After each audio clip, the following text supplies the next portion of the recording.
She's still laughing.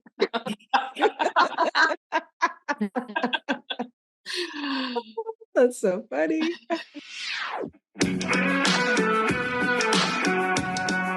Welcome to 5 Lemons Left. We're the real stuff, the lemons making lemonade. So pucker up, because we're going to be discussing our life's lessons and the nitty-gritty details of our spiritual journeys.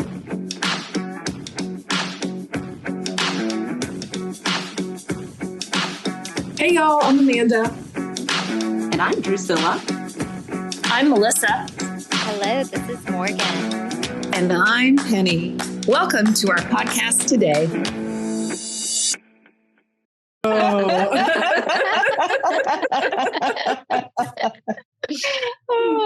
Welcome to another episode of 5 Lemons Laughing. I just love starting laughing with you guys. I really do. Today, we're talking about the power of our words. In the beginning was the Word, and the Word was with God, and the Word was God. That's powerful. Very. Yeah. Mm-hmm. So how does the power of our words sit with y'all? How do you see it in your lives? It's powerful. Okay, good. Okay, we can end recording now. The ice, Penny. Mhm. But have you always known that it was powerful, Penny? No, honestly, I never even thought of it when I was younger. Oh. You know, gosh, never even. I mean, I have an older sister. She passed away 20 some years ago. And she always talked to me about, so I was 40 when she died. So, and I lived in California around her pretty closely for 10 years. So when I was 30, about 29, I moved to California when I was 29. And so for those 10 years, she had a great influence over me. And she talked a lot about, you know, the power of our words and how they can shape and change everything. And it's taken, I get it. And I still do. I still, have challenges with making sure that all my words are uplifting and positive and affirming versus, shitty and crappy ones. And so, yeah. And I have a great quote by the Peace Pilgrim, and it's pretty close to correct, but she said, if we ever truly realized how powerful our words were, we would never have another negative thought. Yeah. Yeah. And that really brings up not another subject, but the power of the word. We would never have another negative thought, right? That really branches together our thoughts and our words. Because thoughts become things, right? Yeah. Mm-hmm. Yeah. Yeah. It's a deep subject. It is a deep subject. Mm-hmm. It's funny. It's we're laughing about it because that's what we do, right? Make light of hard subjects.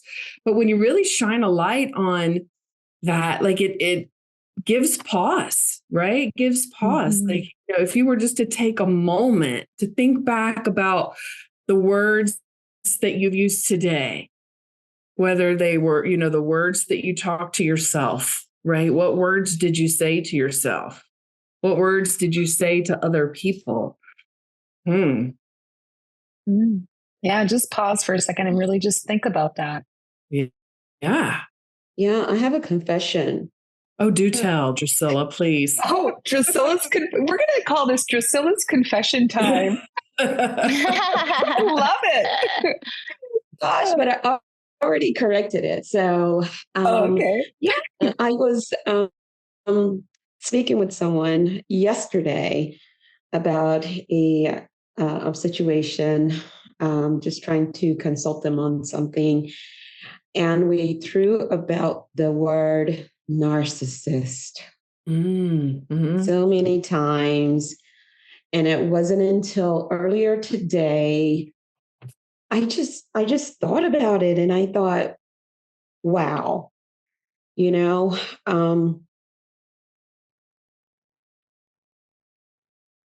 felt the guilt that came with the conversation. And so I asked the Holy Spirit to correct all the damage that's done by using that label for someone who is, probably acting out of trauma, or whatever it could be. But labeling and using that terminology just was so inappropriate. So that was a perfect example. And I didn't think of it till you asked the question about today. So. So, Drusilla, if you were going to use a different word to describe this person, how would you do it? What would you say? I would say their actions may appear to be erratic, or their actions may appear to be harmful, or, not in accordance with what we might like, or something like that, something to that effect, and focus on the actions and not the person, because who am I to say that a person is anything, right? So Drusilla, so what I'm hearing is that like you were using your words to judge. You were using your words to label someone negatively, right? That's yes. Put that in there. Right. And yes, that reminds me of the 4 agreements. Being impeccable with your word. Yeah. And he actually Don Miguel Ruiz so he actually explains the word impeccable. So pecca is the Latin meaning for to sin. And then the M is without sin. So to be impeccable is to without sin. And the sin is coming from judging yourself and judging others. So yeah, Amanda, you hit it on the head. That's exactly what's going on. And he goes so far as to say being impeccable with your words will allow you to transcend the conformity of living on this earth, meaning the power that you truly have, and using your words, which should be equal to the power of God, even though we don't necessarily believe that, and therefore the power doesn't exist. But when we choose to be impeccable in everything we say, in all of our thoughts, we can actually transcend and realize the power of God within ourselves. And isn't that scary, right? Isn't that a scary thought? Yes. Yeah. If you really grasp the concept that if we are, say it again, the words aren't coming to me. If we are using our words in an impeccable manner, meaning to uplift, to love, to honor, all the words of wisdom, that our words are and will be as powerful as the words of God. And every time we're praying knowing that whatever we've asked is done. And doesn't that bring to light, like, well, that was stupid, right? Has anyone, thought that, like, oh, that was a stupid mistake, or I shouldn't have done that, or, Yeah. Yeah. And when you were talking about labeling this person a narcissist earlier today, Drusilla, it took me back to, like, in my relationship with John Mark, when I was constantly labeling him an alcoholic or labeling him as having mental health issues. And that was one of the first things that I worked on when I began working with Reverend Jennifer Hadley. When we would have one-on-ones, she would always ask me, like, tell me to, like, I have to hold him in my mind as perfect, whole and complete. And I can't, like, assign these labels. So it was a constant catching the way I was speaking about him. And it's like Bambi. If you don't have anything nice to say, don't say anything at all. I mean, there's just so much to it. It like when you first start to understand the power of your word and start to think before you speak and speak a little bit more slowly and like speak with a little bit more intention, there's so much that can shift, even just like just adding subtle adjustments, like appears to instead of he is, or you know what I mean? Like even the way I used to always say, I'm sick, or I don't feel well, or this is hard, or I don't like this, like even just catching, because I'm just creating more of that reality for myself. So yeah, those are the things that were coming up as you shared that narcissist story. Well, and I think here we talk a lot about our spiritual path, our journey, our progress.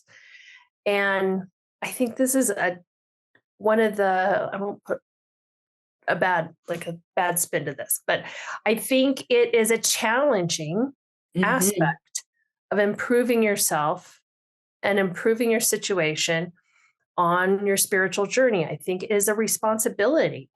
Like I remember when I was studying with Reverend Jennifer Hadley, she would say, watch your thoughts. And I was like, I remember when I first heard that, I'm like, are you kidding me? They just come. Like, I can't watch my thoughts. How that? Until I decided I'm going to take responsibility for what I'm thinking.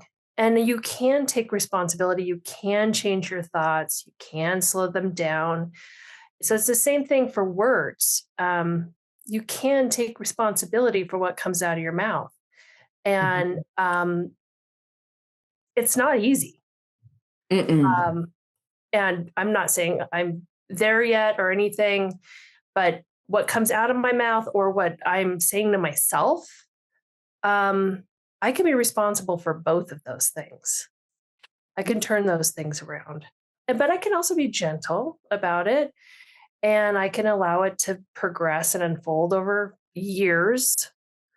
You know, I just think it's part of being responsible for your journey, for your place on earth, for where you make your spot and claim your area, and also then how you're also one.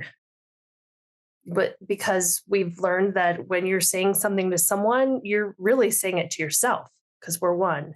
Yes. So on many levels, I think it's part of the spiritual journey. Well said, Melissa. Yeah. Well said. I used my words, Drusilla. You used them very powerfully. Yeah. I also feel that it is out of the parts of the course, and I know we've talked about it, the world is an illusion, which is really hard to grasp. I think this one, though it leads to the same place, is one that anyone could start work on today. Like that's what you're saying. Like it's a tangible, it's low hanging fruit in a lot of ways compared to a lot of the even biblical things that you have to do. This is like kind of a good starting point for someone that would like to know, how do I stop judging? Well, it starts with the words. We don't often say that, but judging starts with words. Thoughts are speaking them. Right. Well, that's really true, Drusilla. And going back to I'm going to let someone else share because my dog is barking in the back. We can't hear it. We can't hear it, Morgan. Okay, good. I guess my filter is working. If it becomes obtrusive, let me know. I was just going to harken back to the 4 agreements, because we all have seen, whether you're on a spiritual path or not, whether you're a Christian, a Course in Miracles student, or none of that, even if you're not on a spiritual path, we have all seen how the words that we speak to one another affect people, from a teacher either encouraging a student or telling them that they're never going to amount to anything. Like we've all seen how that can potentially shape the path of that student. And same with parents to their children. And for agreement, he gives the example of the mother who tells his daughter that she has an ugly voice and she should stop singing. Yes. And she That was a never powerful sings story. again. Yeah. Yeah. Mm-hmm. Yeah. And it So had I agree nothing with you, to do Drusilla. with the This is- daughter's voice. That's Right. the funny part exactly. about that the mom story. was It had having a no- bad day. Yeah. Yeah. Like she had a headache or something. I don't know, but it had nothing to do with her voice. Mm-hmm. Yeah. I mean, Yeah. being a parent. Sorry, Drusilla, were you going to say something? No, that when Morgan mentioned teachers, there's this teacher from my first grade teacher. I remember walking in the hallway, and it was the last day of first grade for me. And so the first grade teachers were talking to the second grade teachers. And I heard my teacher say to a couple of the other teachers, "You should be so lucky to have that little girl in your classroom." And you couldn't tell me, I still remember it 50 years later. So you can't tell me that she hasn't impacted my life, right? Oh my God. I didn't think about that until you said that, Morgan. Well, we are so lucky to have you in our podcast, Drusilla. Yeah. Thank you, Miss Dean. Thank you, Miss Dean. Yeah, it is And amazing. I don't think how she never knew that I heard her because I was walking away from her at the time that she said it. So, wow, that's a cool story. Yeah. And I was just going to go ahead, Amanda. We don't want you confused. Yeah, thank you. I was going to say, I can feel one of our listeners right now, really going into that space of guilt and shame because of something that they've said.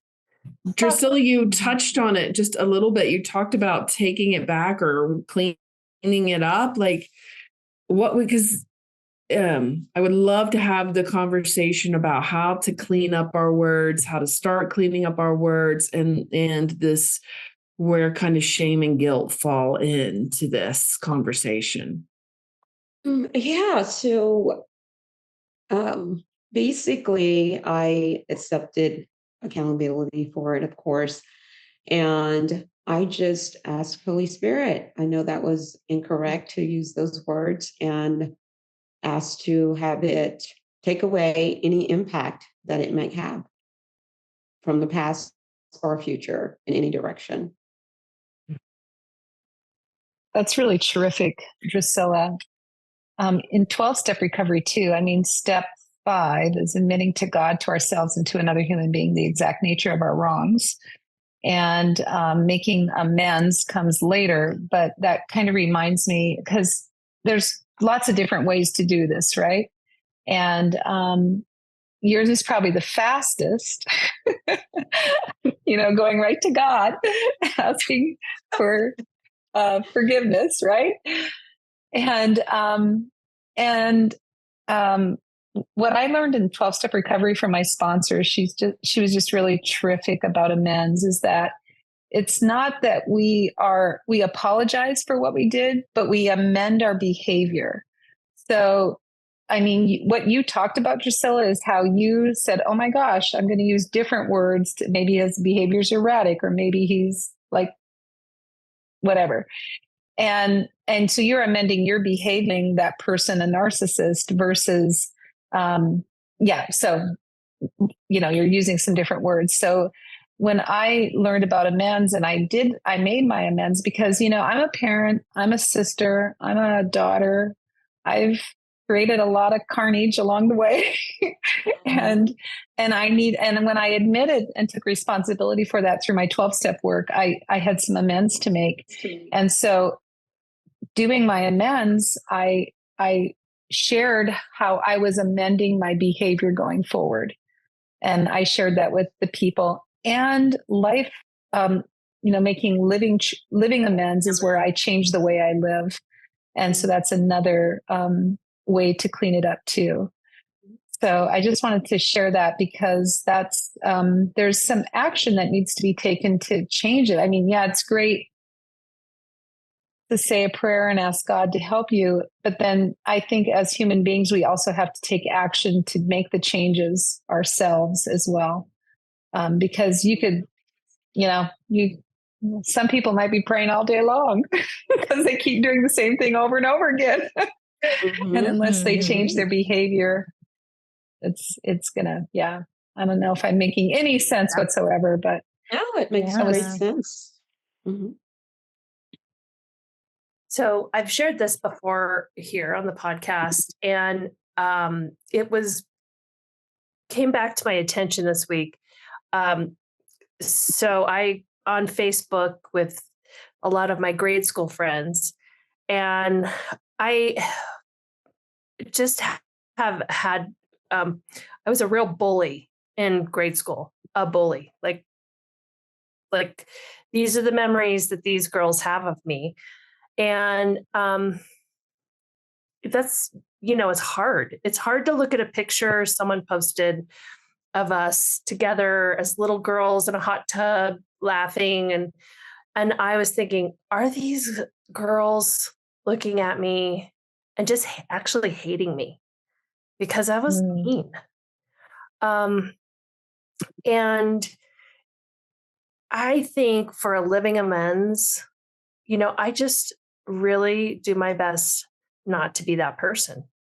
I mean, I am not that person anymore. yeah, But you're not, thank you. Melissa. I You're know. not. Yeah. But like the living amends is like for one, that experience gave me a lot of compassion and empathy for other people who behave like that, and for myself. It gives me a lot of compassion and empathy for the girls that I hurt, and it. So I see that I had to go through that. That was part of my life experience, but I really don't live that way anymore. And it is a living. I've never officially made it like I'm going to make this a living amends, but it really is like I had that experience to remind myself at 54 that I do not behave like that anymore. And in fact, I'm the opposite. I'm very kind, and um, that is important. It's important to me to be kind. In fact, I think it was on my value list. Mm-hmm. So, and compassion. So, Mm-hmm. yeah, I think anyone can change. Anyone can start with, okay, it doesn't work to be a bully. I'm not going to be a bully. I'm not going to use my words to bully. And then you evolve from there and take more and more responsibility. And anyone can change. Everyone can change. Yeah. If they want to. Yeah. Yes. Yeah. Yeah. And this is definitely something that, well, I'll acknowledge in the positive sense that I have made leaps and bounds strides on, like really being conscious. And I mean, I used to say that I was the worst about putting my foot in my mouth and speaking without thinking. And I haven't said that about myself in so long, and I haven't experienced myself that way in so long. So I definitely am slower to speak, and I kind of think through what I'm going to say as I'm saying it more than I ever used to do. And I still have so much to work on in cleaning up my words. I mean, there are still people, one person in particular is coming to mind that I just will pick apart. I will just pick him apart. And and I don't think through is it true? The think, is it true? Is it helpful? Is it important? Is it necessary? Is it kind? I don't remember if I got all of those right, but and it's not any of those things. It's definitely not kind. And yeah, so this is definitely something that I can celebrate my milestones and acknowledge that I still have work to do. And that's the beautiful thing. I love what you just said, Morgan, about celebrating the progress. And it doesn't have to be like a huge progress, maybe just catching one thought before you speak the words out. And when you realize that you just caught that thought, I mean, take 10 seconds and celebrate that. Like really go, woo! Maybe we should time 10 seconds to see how long 10 seconds is so people have an idea. Here we go. Are you guys ready to celebrate for, hang on, let me get my 10 seconds. We're celebrating 10 for 10 seconds. Yes. For 10 seconds, we're going to celebrate about catching a thought before it became a word out of your mouth or in your head. Just catching the thought. Okay. Are you ready? Yeah. Get set. Now you're going to celebrate. So you're going to cheer and whip it up. Okay. Okay. Here we go. On your mark, get set, go. Woo! Yay! Amazing. Yay! And that is 10 seconds. We can also use those 10 seconds to flip it and send blessings to the person that maybe we are used to having judgment thoughts about or critical thoughts about. Yeah. Yes. That's great. Morgan. Love, blessing, whatever. Yeah. Celebrate the win and shift it. I can't remember which one of y'all were talking about, like just catch, I think it was Penny, you just said this, like, even if it's one thing a day, if you make a commitment to it, stopping one word that is not appropriate, stopping that one word a day, like then over time they start adding up. Yeah. Because we've been working on, I want to acknowledge that we've been working on this for a long time. And I'm so glad, Morgan, that you say you have a long ways to go, because I think I do too. And it was the intention for a year of mine was to really be congruent in thought, word, and deed. And that's the power of the word. If like a whole year I did, that was my main focus of the year. It was lining that up, really going backwards. What was I speaking? What was I thinking? It was, like for me, my challenge was what I was thinking, because not always is a big word, but I've really filtered what comes out of my mouth, because I wanted to be perceived a certain way, but it didn't change what I was thinking in my mind. So for me, a lot of the work started with my thoughts, right? Yeah. Yeah. Because filtering every word is freaking exhausting. It's exhausting. I think a lot of my energy drain was like trying to put it through put who I was through a human filter.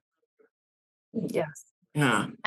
Amanda, I'm just remembering you sharing about in your former life how you used to participate in the office gossip. And then as you really started to shift and focus on your spiritual practice and being mindful of your word, you let all of that go and you left that behind, and how that all played out. Is there anything you can share about that? Because I'm sure all of our listeners have partaken in or been the victims of gossip, have been, are currently, whatever. It's so true, right? Bad words about your dog, Morgan. Yeah. I heard your dog. Those were my dogs. My dogs were breaking through my filter. Oh, okay. No bad words about those dogs. Yeah, those were my dogs. Okay. So gossip, right? Those are words. Those were words that are hurtful, right? The whole nature of gossip is hurtful. The nature of gossip is not to uplift. I don't know what that word would be, whatever the word of gossip is, right? But it was mean, and it was to be part of the crowd, and it was to gossip was to make myself feel better by putting somebody else down, right? That there's this I'm better than, whole, like a huge vibration of, right? Mhm. And letting go of that is super duper hard because I I really started working on it. When I moved to, I was aware of it. Like I was, before I moved to New Mexico, I was aware of it, right? Like certain situations, I would get up and leave the room and it still felt really awkward, but I doubled down on getting her done when I moved here and I was working at Bear Creek. And like, I stopped talking to a lot of people for a while, okay, what's more important here, like my spiritual journey or having a chuckle at somebody else's expense. And it's hard stuff. It is hard stuff. Yeah. But After I read the eventually, 4 agreements, yeah. I had the same experience because I really practiced it too. Like, I'm not going to gossip anymore about others for sure. And it was really hard not to gossip about myself because that's the other thing he says is not yourself or others. But yeah, it was hard. So continue on with your story. I'm sorry. I just wanted to affirm what you're saying. Yeah, Really it hard. is hard. It's so hard. And then because all these other things come up too, like not just, okay, I'm going to clean up my words. I'm not going to gossip. Then all these other little, let's call them opportunities for healing, right? Come up like, I don't have any friends. Nobody likes me. Yes. So all of that stuff comes up. Yeah. I'm going to be lonely. And that actually wasn't the case, but it took a while to get there. It was a little bit lonely. I was by myself. I did, do that. And now it is and still continues to be a powerful healing for those that I worked with. It just, because I run into those people. It's all love. It's all love, right? Nobody tries to gossip around me anymore. And I don't feel like I'm being left out. Did they ever mention that they realized that you had changed, or did they say anything to you? Or I'm just curious if they noticed even what was going on. When I started working there, I was well on my path, right? So I, like, from the very beginning there, I didn't really engage in that type of behavior. Right. Because it was a whole new work environment. It was a whole new everything. So a lot of this was mental. Right. And I did some of it, right? Because I'm a human being, right? I did some of it, but then I was, I started backing it up pretty quickly, not to go there. Yeah. And it was a conscious act. Yeah. I know I've talked about it before, like every day going to work, I sent the angels forward to bless, to do. Every table I wiped down, I sanitized. I was sanitizing the table, everybody that sat there, everybody that has or ever will be. Like I did this for a couple of years. I worked there for a couple of years. I did that. And I wasn't doing that at the beginning, but as my spiritual practice evolved, like there's no way I could have done this by myself. Penny, I love the way you said, Drusilla, you took a shortcut by going straight to God. Yes. Right. I don't like to use the G word a lot, but I like the universe or the love feels more comfortable, but evoking that to really help to change my mind a lot. It's beautiful. Something just came to me, Amanda, when you said using the word love in lieu of God. Made me think about Dr. Hugh Lynn's book, Zero Limits, and the miraculous work, the healing that he was able to do just by using some thoughts, really, or words that he said out loud. Please forgive me. I love you. I'm sorry. And, healed a whole community of people. I practiced that for a while. I would say for about 6 months. And I really felt, I don't know that I fully was able to believe it to the point of saying, I know it to be true, right? But I I had gotten in such a habit of saying it. I was climbing Stone Mountain one day, and then on my way down, a young lady had fallen. And without even thinking about it, I said those words to her. And when I got down at the bottom, I said, "Oh, she's healed." And that was the first time that it was annoying for me, but it wasn't a conscious thing for me to do. But in the end, I felt strongly that she was healed. Um, but yeah, he uses the word love instead of God in the same capacity. Are you talking about the "I'm sorry, forgive me, thank you, I love you"? Those Mhm. words? Yeah. Yeah. I wrote those on Ho'oponopono prayer. the Ho'oponopono prayer. I wrote those Mhm. words at Beer Creek on the back, like we would have things facing the customers. I wrote them everywhere there, so they would be reflected back to us that were working there. Yeah.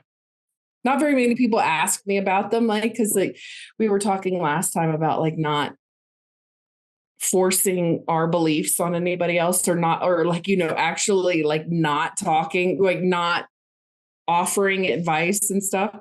So I mean, I wrote them there. I wrote them there for me, and no, hardly anybody ever asked me about them. It was hard not to talk about it. They are actually, they're very simple words, and Yeah. no one would know that they had any other kind of connotation behind them, right? Yeah. Mhm. Yeah. I have taken, well, gosh, it's been 10 or so years that I've taken to taking an, it's not well, I think, no, not Sharpies, but dry eraser markers. And I Mhm. write positive affirmation in my mirror. So when I look in my mirror, it's like, I love you. And then I say it to myself. And so it's just another way to remind me to say the positive, uplifting things to myself, because it has to, I love Louise Hay, and she talks about mirror work. And so that's one of the ways that I do the mirror work too, is by writing it on the mirror and then reading it. And it's kind of fun. It's kind of I nice. love that, Penny. Yeah. Mhm. Yeah. And you can erase it off and put something up new every day. So cool. I've never thought about doing that with a dry erase Yeah. marker. Me Mhm. either. That's a good one. I Yeah. like it. Yeah. I do it everywhere. So even when I go to people's houses, sometimes I do it on their mirrors and leave a message for them. That's so cute. Yeah. Cute. Like, yeah. So I It's know fun. one thing in your pocketbook, Penny, a dry erase. Yeah. Yeah. A fun one. So you guys were getting close to the end of our time. What final thoughts or suggestions or tips about changing the way that we speak to the world, we speak about the world, and or speak about ourselves to ourselves? One day at a time. Mhm. Yeah. One thought at a time, right? One thought at a time. Mhm. Yeah. Yep. There's a great quote by Lao Tzu. I'm not sure how to say his name. I always butcher that. But watch your thoughts, they become words. Watch your words, they become actions. Watch your actions, they become habits. Watch your habits, they become character. Watch your character, for it becomes your destiny. Mm. So that's kind of a Ooh. good way to wrap it up, I think. Yeah. Say it one more time. Watch your thoughts, they become words. Watch your words, they become actions. Watch your actions, they become habits. Watch your habits, they become character. Watch your character, for it becomes your destiny. Yeah. Powerful stuff, ladies. Powerful, powerful, powerful. Our words are so freaking powerful, aren't they? Yes. Yes, they are. Powerful. Yeah. Penny's Post-its. And it's up to me to use my words in an impeccable manner to uplift, to love, and to honor others. Yeah. And Yeah. then I loved, take the shortcut. Yeah. Take it to love, take it to God, right? Take the shortcut. Yeah. Wow. Thank you, everyone, for listening in today. Like I always say, we so appreciate all of our listeners. And you can find us on all the podcast platforms and YouTube. Yeah, it's just been a really powerful experience for all of us together in this podcast to do this work. And it keeps us on our toes, right? We got to walk our talk, right, ladies? We do. Absolutely. Yeah. So thanks for listening in. And thanks for being part of our journey. And we will see you next week. Bye. Bye, everyone. Thanks for listening.